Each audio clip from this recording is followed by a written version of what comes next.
یعنی اگر موت کی تمنا بھی کرنی ہے قابل اطمینان شرائط ہو، یعنی اگر شہادت کی موت لینا ہے تو اسے تمنا کریں، عام طور پہ موت کی تمنا نہ کریں، بلکہ کسی مقصد کے لیے موت کی تمنا کریں، آپ شرائط کی وجہ سے موت کی تمنا کریں۔ مولا فرماتے ہیں اور ہر اس کام سے بچو جو آدمی اپنے لیے پسند کرتا ہو، عام مسلمانوں کے لیے اسے ناپسند کرتا ہو۔ ہر اس کام سے دور رہو جو چوری چھپے کیا جا سکتا ہو مگر علانیہ کرنے میں شرم دامن کی ہوتی ہے۔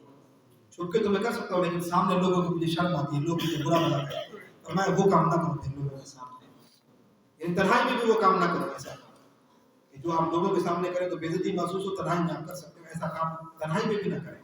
فرمایا کہ اور ہر اس فعل سے کنارہ کش ہو کر کہ جب اس کے مرتکب ہونے والے سے جواب طلب کیا جائے تو وہ خود بھی اسے برا قرار دے یا معذرت کرنے کی ضرورت نہیں، ایسا عمل نہ کرو جس میں بعد میں تمہیں معذرت کرنی پڑے۔ اپنی عزت و آبرو کو جیب گوئیاں کے تیروں کا نشانہ نہ بناؤ، یعنی اپنا کردار ایسا نہ ہو کہ لوگ آپ پر انگلی اٹھائیں، اگر کسی عمل کی انگلی اٹھائیں تو وہ خود ذمہ دار ہوگا۔ فرمایا اپنے آپ کو اتنا بے عزت نہ بناؤ کہ لوگ ہر بات میں تمہارے اوپر انگلی اٹھائیں، ایسے عمل نہ کرو۔ فرمایا جو سنو اسے لوگوں سے واقعہ کی حیثیت سے بیان نہ کرتے پھرو کہ جو کہ جھوٹا قرار پانے کے لیے اتنا ہی کافی ہے، یعنی جو بات سن لی بس آگے بیان کرنا شروع کر دی، نہ ہر بات سنی ہوئی بیان نہ کی جائے۔ یہ امیر المومنین بتا رہے ہیں کہ ایک معیار ہونا چاہیے انسان کے اندر۔ اور فرمایا لوگوں کو ان کی ہر بات میں جھٹلانے میں نہ لگو کہ یہ پوری جہالت ہے۔ بعض لوگ کہتے ہیں ہر وقت کیوں جھٹلاتے ہیں دوسرے کو، نہیں تو غلط کہہ رہا ہے، ہر بات میں دوسرے کو جھٹلانا۔ فرمایا ہر بات کے لوگوں کو جھٹلانا نہیں چاہیے۔ اس کے بعد فرماتے ہیں کہ غصہ کو ضبط کرو، یہ غصے کو روکو، اور اختیار و اقتدار کے ہوتے ہوئے عفو و درگزر سے کام لو، یعنی تم طاقت رکھتے ہو کسی کو بدلہ لے سکتے ہو لیکن نہ لو۔ اسے تمہارے ساتھ بے عزتی کی تم اس کو مار سکتے تھے لیکن ہاتھ نہ اٹھاؤ اس کے اوپر، طاقت رکھتے تھے سزا دینے کی لیکن سزا نہ دو، یہ کمال ہے۔ اور فرمایا غصہ کے وقت بردباری اختیار کرو، یعنی تحمل کرو، اور دولت و اقتدار کے ہوتے ہوئے معاف کرو تو انجام کی کامیابی تمہارے ہاتھ میں رہے گی۔ سبحان اللہ۔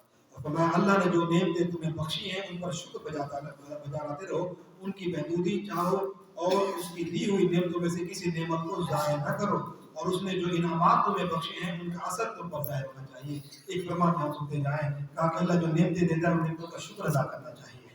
کسی نے پوچھا امام چھٹے مولا نعمتوں کا شکر کیا ہے؟ کہا اللہ نے جو نعمتیں دی ہیں ان نعمتوں سے گناہ نہ کرو، یہ نعمتوں کا شکر ہے۔ یعنی اللہ نے آنکھیں دی ہیں تو آنکھوں سے گناہ نہ کرو، یہ آنکھوں کا شکر ہوتا ہے۔ ہاتھ دیے ہاتھوں سے گناہ نہ کرو، یہ ہاتھوں کا شکر ہے۔ زبان دیے زبان سے گناہ نہ کرو، یہ زبان کا شکر ہے۔ اللہ نے کان دیے کانوں سے گناہ نہ کرو، یہ کانوں کا شکر ہے۔ زبانی شکر ہو شکر للہ، لیکن آنکھوں سے گناہ کرتا رہے، یہ شکریہ ادا نہیں ہوگا انسان۔ ہر نماز کے بعد ایک سجدہ ضرور کیا کرے، سجدہ شکر، کہا کرے پروردگار تیرا شکر ہے کہ تو نے مجھے صحیح سالم جسم عطا کر دیا، تو نے مجھے عزت دی ہے، تو نے مجھے لوگوں کے درمیان ذلیل نہیں کیا، پروردگار تیرا لاکھ لاکھ شکر ہے۔ اور ان نعمتوں کا امام فرماتے ہیں شکریہ ادا کرتے چلے جاؤ۔ اور اس کے بعد امام فرماتے ہیں اور یاد رکھو کہ ایمان والوں میں سب سے افضل وہ ہے جو اپنی طرف سے اور اپنے اہل و عیال اور مال کی طرف سے خیرات کرے، اپنی طرف سے بھی اللہ کی راہ میں دو، اپنے اہل و عیال کی طرف سے بھی اللہ کی راہ میں خرچ کرو، کیونکہ تم آخر کے لیے جو کچھ بھی بھیج دو گے وہ ذخیرہ بن کر تمہارے لیے محفوظ رہے گا۔ سبحان اللہ۔ مال پیچھے پڑا رہے، ہم مر گئے مال پیچھے پڑا ہوا ہے، چاہے جائیدادیں پڑی ہیں، لاکھوں پڑے ہیں، کروڑوں پڑے ہیں، مولا فرماتے ہیں وہ تمہیں فائدہ نہیں دے گا۔ اللہ کی راہ میں دے کر جاؤ، خیرات کر دیتے ہو، فرمایا جو تم اللہ کی راہ میں دو گے وہ تمہارا ذخیرہ ہوتا جا رہا ہے، وہ مال تمہارا اللہ کے پاس جمع ہوتا جا رہا ہے، وہ ہم نے آخرت کے لیے بھیج دیا، ہم نے آخرت دیا۔ آگے سفر بہت لمبا ہے، یہ مال ہمارے ہاتھ کا بھیجا ہوا ہمیں آگے فائدہ دے گا۔ پیچھے مال چھوڑ کر جانا، اولاد کے لیے یہ چھوڑ کے جاؤ، یہ چھوڑ کے جاؤ، یہ فکر لگی رہتی میرے بعد میری اولاد کا کیا ہوگا۔ اگر اولاد نیک ہے تو اللہ ان کو ذلیل و رسوا نہیں ہونے دیتا، اللہ ان کے ہاتھ پکڑے گا۔ اولاد بری ہے تو بری اولاد کے ہاتھ کیوں جمع کرے؟ اسی لیے ہاں اولاد کو دیں، اولاد کے لیے اچھی بنا، ایسا نہیں کہ اسلام نے منع کر دیا، نہیں، اولاد آپ کو دعائیں دے گی، اولاد کو فقیر بھی کر کے نہ جائیں۔ ایک صحابی مر گیا، رسول خدا نے اس کی نماز جنازہ پڑھائی، صحابی مر گیا، دفن ہو گیا، بعد میں نبی کو کسی نے بتایا کہ اس کے بچے تو بھوکے بیٹھے ہوئے صحابی کے، فرمایا وہ تو بڑا دولت مند تھا، اس کے بچے بھوکے کیوں بیٹھے ہیں؟ کہا یا نبی اللہ مرنے سے پہلے اس نے اپنا سارا کچھ اللہ کی راہ میں دے دیا۔ نبی نے غصہ ہوا، فرمایا اگر مجھے پہلے بتاتے میں اس کی نماز جنازہ بھی نہ پڑھاتا۔ یہ اپنا سب کچھ دے کر ان بچوں کو دوسروں کا محتاج کر کے گئے. اس کے بچے یتیم ہیں, دوسروں کی طرف دیکھ رہے ہیں. نہیں, میں یہ سخت منع ہے. اور میں اپنی اولاد کے لیے بھی کچھ کر کے جاؤں, لیکن جہاں اولاد کے لیے دے کر جانا ہے وہاں اپنی زندگی میں اللہ کے لیے خود بھی کچھ کر کے جائیں. مثلا مال کے 3 حصے کر لیں, ایک حصہ اولاد کو دے دیں, ایک حصہ اپنی آخرت کے لیے دے دیں, ایک حصہ وصیت پہ کر لیں. اپنی زندگی میں ایسے نہیں کہ اولاد میرے کو دے دے گی نا, ایسا نہ کریں. کیا پتا اولاد پہ کیسے اولاد آئے. لہٰذا اپنی زندگی میں اللہ کے نام میں مولا یہ انشاءاللہ کریں, اپنے ہاتھ سے دے کر جاؤ. کیوں؟ تاکہ وہ تمہارے لیے آخرت کا ذخیرہ ہو جائے, جمع ہو جائے آخرت میں جا کر. اور فرمایا تمہارے لیے محفوظ رہے گا تم دے کر. جو پیچھے چھوڑ جاؤ گے اس سے دوسرے فائدہ اٹھائیں گے. اللہ جو چھوڑ گئے وہ دوسرے فائدہ, ہمیں کوئی فائدہ نہیں ہوگا. جب کوئی فائدہ ہوگا جب اپنے ہاتھ سے اپنی زندگی میں کچھ حصہ اپنی دولت میں سے اولاد کو بھی بھوکا پیاسا نہ کر کے جائیں, ان کو بھی اتنا چھوڑ جائیں کہ وہ اولاد بھی اچھی زندگی گزارے. کسی کے سامنے ہاتھ نہ پھیلائے, بس اتنا چھوڑ جائے کہ وہ بیچارے پریشان نہ ہو, ہاتھ نہ پھیلائے, اپنا زندگی عزت والی گزار سکے. باقی اللہ کی راہ میں دے کر جائے, کیونکہ اگر سفر بہت طویل ہے. قرآن یہ کہہ رہا ہے, اللہ کا قرآن یہ کہہ رہا ہے کہ آخرت ایسی ہوگی کہ جب قیامت کا دن ہوگا اولاد ماں باپ سے بھاگیں گے, ماں باپ اولاد سے بھاگیں گے. کہیں پروردگار میری جگہ ان کو جہنم میں ڈال دے, میری اولاد کو مجھے جہنم سے بچا دے. اس لیے اولاد کو نیک انسان بنا کے جائے, اپنی آخرت کے لیے کچھ کرے. اور چند جملے آخر میں فرمایا کہ اس آدمی سے بچو جس کی رائے کمزور اور افعال برے. کمزور رائے والا بندہ, کمزور مشورے دینے والا بندہ, اور جس کے اعمال برے آدمی انسان سے بچو. کیوں؟ فرمایا کیونکہ آدمی کا اس کے ساتھی پر قیاس کیا جاتا ہے. اگر آپ کا دوست برا ہے تو آپ بھی برے سمجھے جائیں گے. بے شک آپ نمازیں پڑھتے ہو, لیکن نمازیں پڑھ کے کسی معاذ اللہ شرابی کے ساتھ جا کے بیٹھے, جوا کھیلنے والے کے ساتھ, سود خور کے ساتھ اٹھے بیٹھے, کوئی فائدہ نہیں آپ کو. آپ بھی سود خور سمجھے جائیں گے, آپ بھی شرابی معاذ اللہ سمجھے جائیں گے. دوست اچھے ہونے چاہیے, نماز پڑھیں, روزہ رکھیں, اس کے بعد جب کسی کے ساتھ بیٹھیں تو دوست بھی اچھے ہونے چاہیے. انشاءاللہ آگے یہ باتیں آئیں گی کہ نمازیں پڑھنے والا اچھے نیک آدمی کو چوراہوں پہ نہیں بیٹھنا چاہیے, ہوٹلوں پہ زیادہ وقت نہیں گزارنا چاہیے. میں ہوٹلوں والے مخالف نہ ہو جائیں میرے, تو انشاءاللہ وہ باتیں آئیں گی کہ کس کن جگہوں سے منع کیا گیا ہے, کون کون سی جگہ ہیں جہاں منع کیے گئے, وہ باتیں آگے آئیں گی. یعنی زیادہ بات آپ خدا کے دین کے لیے خرچ کریں. فرمایا بڑے شہروں میں رہائش رکھو, دیہاتوں کو چھوڑ کر بڑے شہروں میں. کیوں؟ مولا کہنا فرماتے ہیں کیونکہ مسلمانوں کے اجتماعی مرکز ہوتے ہیں. کیونکہ دیکھیں وہاں دین کی چیزیں بہت ہیں, جمعہ ہو رہا ہے, نمازیں ہو رہی ہیں, جماعت ہو رہی ہے, دین کے مسائل, علماء آسانی سے مل جاتے ہیں, شعور ملتا ہے, تعلیم ملتی ہے. فرمایا شہروں میں رہو, دیہاتوں کو چھوڑ دو. غفلت اور بے وفائی کی جگہوں اور ان مقامات سے جہاں اللہ کی اطاعت میں مددگاروں کی کمی اور پرہیز کرو, اور صرف مطلب کی باتوں میں اپنی فکر پیمائی کو محدود رکھو. بازاری اڈوں میں اٹھنے بیٹھنے سے الگ رہو. کیوں؟ فرمایا کیونکہ یہ شیطان کی بیٹھیں اور فتنوں کی آواز گاہیں ہوتی ہیں. بس سارا کبھی اس فلم والی اڈے میں بیٹھ گئے تو وہاں فلم چل رہی ہے, کہ وہاں پہ مووی چل رہی ہے, معاذ ایسی جگہوں پہ نہیں. چلو بھی چلیں گے شام میں, وہاں پرانا بندہ بیٹھتا ہے, کس سے کہانیاں سناتا ہے, وہاں جا کے بیٹھے تھوڑی دیر کے لیے. نہیں, ایسے نہ کریں, ایسی جگہوں پہ نہ بیٹھے. فرمایا یہ آواز گاہیں ہیں جہاں شیطان کی بیٹھیں ہوتی ہیں. ضرورت کا جائیں تو چلو مہمان ہے تھوڑی دیر وہاں کہیں مل جاتی, بیٹھ گئے, چائے پی لیں گے. روز کی روٹین نہ بنائیں کہ ہم روز آئیں اور گپے لگائیں وہاں بیٹھ کر فضولیات میں. ایسا نہیں کرنا چاہیے. ایسی جگہوں سے کہا کہ آپ خود دیکھ رہے کہ آپ بازاری اڈوں سے اپنے اٹھنے بیٹھنے سے الگ رہو.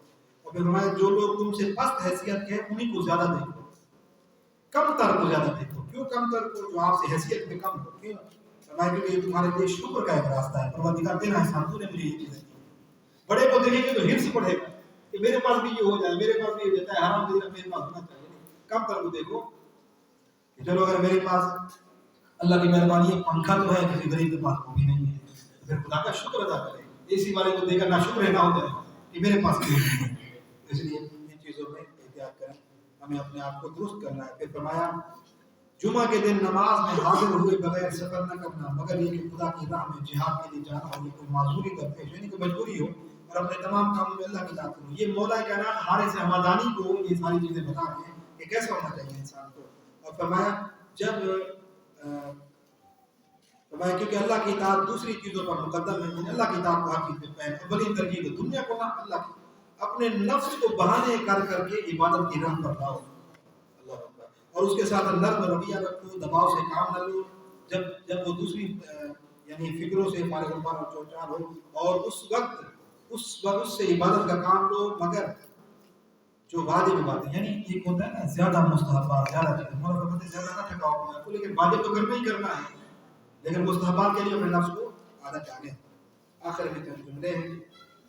امام فرماتے ہیں کہ اور دیکھو ایسا نہ ہو کہ موت تم پر آ پڑے اس حال میں کہ تم اپنے پروردگار سے بھاگے ہوئے دنیا طلبی میں لگے ہو. معاذ یعنی خدا کی کوئی اطاعت کرنی نہیں ہے، نمازیں پڑھنی نہیں ہے، قرآن پڑھنا نہیں ہے، دین کی باتیں نہیں سنی، دنیا طلب میں لگے ہوئے دنیا طلب کرنے میں، اس میں موت آ جائے.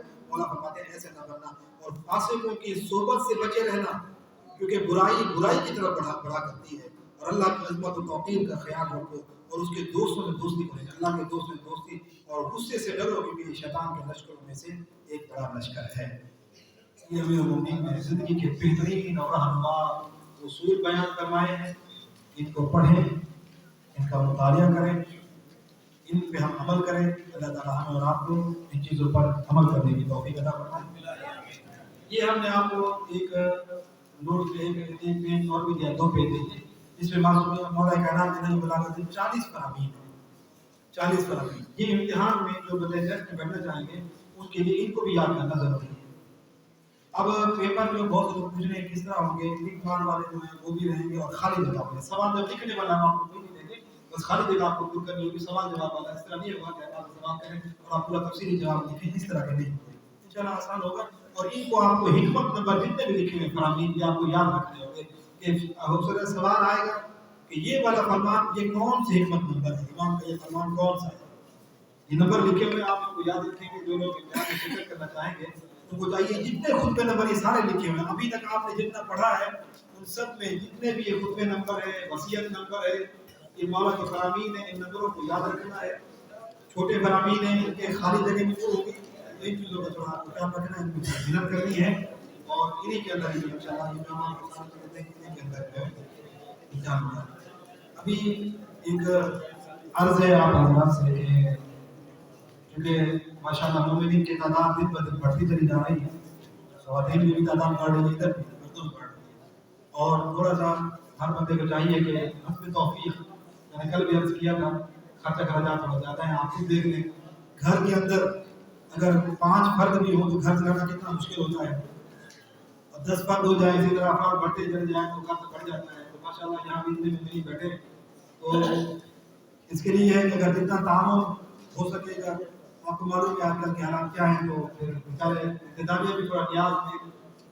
مثلا پہلے انتظام تھا 200 کا، اگر جہاں بندے 500 آ جائیں تو تھوڑی پریشانی تو ہوتی ہے. تو گزارش ہے کہ اللہ تعالیٰ نے آپ کو جو رزق حلال دیا ہے، اہل بیت کے صدقے میں وہ رزق ملا ہے، انہی میں سے آپ مولا کائنات کے اس درس کے روحانیت کو دیکھتے، قرآن کو دیکھتے، اپنے حلال رزق میں سے کچھ اس نیاز میں حصہ شامل کریں. اللہ تعالیٰ انشاءاللہ مولا کے صدقے میں آپ کے بعد رزق میں برکت عطا فرمائے گا. آخر میں دعا کر لیتے ہیں کہ اللہ رب العزت سے دعا ہے کہ بہت آیا محمد و آل محمد کا واسطہ ہمیں ان فرامین پر عمل کرنے کی توفیق عطا فرمائے. پروردگار ہمیں امیر المومنین کی سیرت پڑھنے سمجھنے اور امیر المومنین کی سیرت پر عمل کرنے کی توفیق عطا فرمائے. ہمیں مولا کائنات کا سچا شیعہ بننے کی توفیق عطا فرمائے. پروردگار ایک دوسرے کے حقوق سمجھنے اور ان حقوق کو ادا کرنے کی توفیق عطا فرمائے. غریبوں کی مدد کرنے کی توفیق عطا فرمائے. پروردگار جو اخلاقی برائیاں ہیں، غیبت، حسد، کینہ اور تکبر، ان سب برائیوں سے ہمیں محفوظ فرما. پروردگار ہمارے دلوں کو اہل بیت کی محبت سے پر فرما. پروردگار ہمارے آقا و مولا امام زمانہ کے ظہور میں تاخیر فرما. ان کی زیارت سے ہماری گناہ گار کو مشرف فرما. ہمیں اپنے وقت کے امام کو راضی کرنے کی توفیق عطا فرما. ہمارے امام کو ہم سے راضی فرما. پروردگار زیادہ سے زیادہ نیک اعمال کرنے کی توفیق عطا فرما. حوادث زمانہ دنیا کی برائیوں سے، آخری زمانے کی برائیوں سے ہم سب کو محفوظ فرما. ہماری اولادوں کو نیک اور صالح بنا. پروردگار ہم سب کے مرحومین جو دنیا سے رخصت ہو گئے، پروردگار ان سب مرحومین کے بالخصوص مرحوم محفوظ سید آغا سنجا صاحب اور باقی تمام مرحومین، خدمت گزاران دین اسلام، عزاداری کی خدمت گزاران، اس امام بارگاہ کی خدمت گزاران اور جو بھی ملت تشیع کی قابل ذکر شخصیات پروردگار جو دنیا سے رخصت ہو گئے، ان سب کے درجات بلند فرما. ان کی قبروں پہ رحمت نازل فرما. ہم سب کے مرحومین کی قبروں کو نور ولایت اہل بیت سے منور فرما. پروردگار ہم سب کا خاتمہ بالایمان فرما. علماء کرام، مراجعان، بالخصوص رہبر موسم کا سایہ ہمارے سروں پر قائم بنا. مرنے سے پہلے ہمیں امام حسین کی زیارت نصیب فرما.